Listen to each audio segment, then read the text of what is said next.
অনেকেই বলেন ফেমিনিজম পশ্চিমা ধারণা, আমাদের দেশের জন্য ফেমিনিজম না। আসলে কি তাই?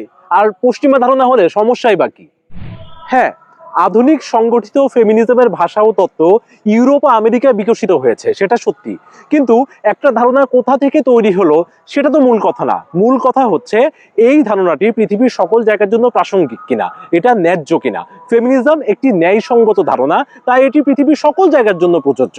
যেমন দাসপ্রথার বিরোধী আন্দোলনও পৃথিবীর একটা জায়গাতে শুরু হয়েছে, তারপরে সেটা সমগ্র জায়গায় ছড়িয়ে পড়েছে। এখন আমরা কি বলি যে দাসপ্রথা বিরোধী আন্দোলনটা আমরা শুরু করিনি, তাই এটা আমাদের জন্য না? না, তা নয়। আসল কথা হচ্ছে অন্যায় যেখানেই আছে প্রতিরোধ সেখানেই প্রাসঙ্গিক। আবার আমাদের এই দক্ষিণ এশিয়াতেই কিন্তু নারীবাদী আন্দোলনের ইতিহাস অনেক পুরনো। বেগম রোকেয়া যখন নারী শিক্ষা ও নারী স্বাধীনতা নিয়ে লিখেছেন, তখন এই পশ্চিমা ধারণাগুলো আমাদের কাছে ঠিকঠাক মতো পৌঁছায়ওনি। আবার ভারতবর্ষে বাল্যবিবাহ বিরোধী আন্দোলন, সতীদাহ প্রথা বন্ধ, এই সব কিছু কিন্তু স্থানীয় বাস্তবতা থেকে জন্ম নেওয়া সংগ্রাম ছিল।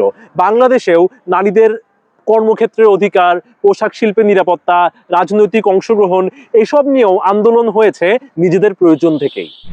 তাই ফেমিনিজমের ভাষা হয়তো পশ্চিমে তৈরি হয়েছে, কিন্তু এর প্রশ্নগুলো সারা বিশ্বের। সারা বিশ্বে যেখানে নারী বৈষম্যের শিকার, ফেমিনিজম সেখানেই প্রাসঙ্গিক, সেটা পশ্চিম হোক বা পূর্ব।